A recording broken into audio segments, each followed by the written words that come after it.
2020 est décidément une année hors du commun. N'est-ce pas assez extraordinaire d'avoir un été des Indiens en plein mois de novembre? Alors, puisque nous sommes dans une année extraordinaire, évidemment, on peut parler de conjonction extraordinaire. La conjonction de Saturne, Pluton et Jupiter arrive à peu près une fois tous les 500 ans. C'est arrivé en 1520 à peu près. Évidemment, qu'est-ce que ça veut dire? Ça veut dire, quand on parle de conjonction, que ces planètes sont comme ensemble. Dans le ciel, on va avoir l'impression qu'elles sont conjointes. Donc c'est un alignement qu'il y a entre ces planètes-là. Vous le savez, la chirologie védique est associée à l'astrologie. C'est pourquoi je vous parle d'astres. Aujourd'hui, ce que je vous propose, c'est d'observer votre index et votre majeur. Votre index dans la main représente Jupiter. Jupiter est donc en conjonction avec Saturne, qui est donc le majeur. Si Jupiter est considéré comme le grand bénéfique ou le grand amplificateur, eh bien Saturne est considéré comme le grand maléfique, celui qui réduit la charge, etc. La position actuelle des planètes fait que tout est actuellement amplifié. Pluton, même si on ne le retrouve pas dans la main, vient nous parler tout simplement du pouvoir, de comment on va utiliser ce pouvoir.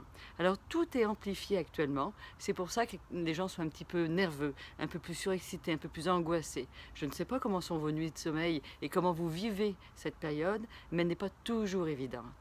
Normalement, en astrologie védique, dans un monde idéal, Jupiter doit arriver à la moitié de la phalange de Saturne.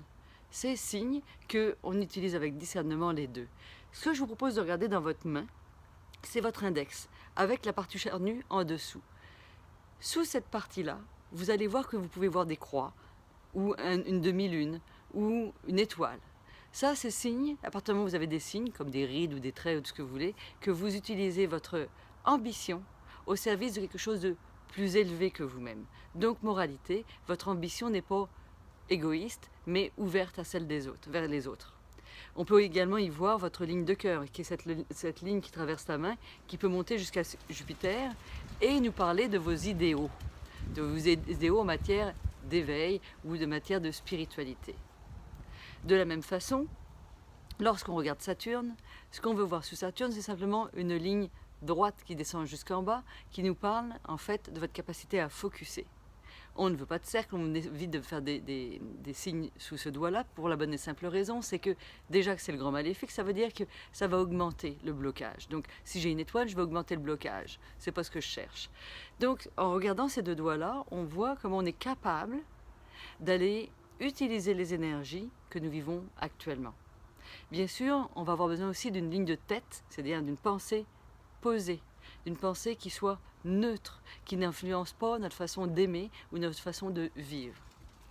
Si aujourd'hui vous arrivez à comprendre que les énergies astrales qui nous sont proposées sont tout à fait là pour nous permettre de nous transformer, comme une petite mort à nous-mêmes dans nos ambitions, pour remettre ces mêmes ambitions au service du collectif et de quelque chose de plus magnifique, de plus grand, de plus généreux pour la société et pour nous-mêmes.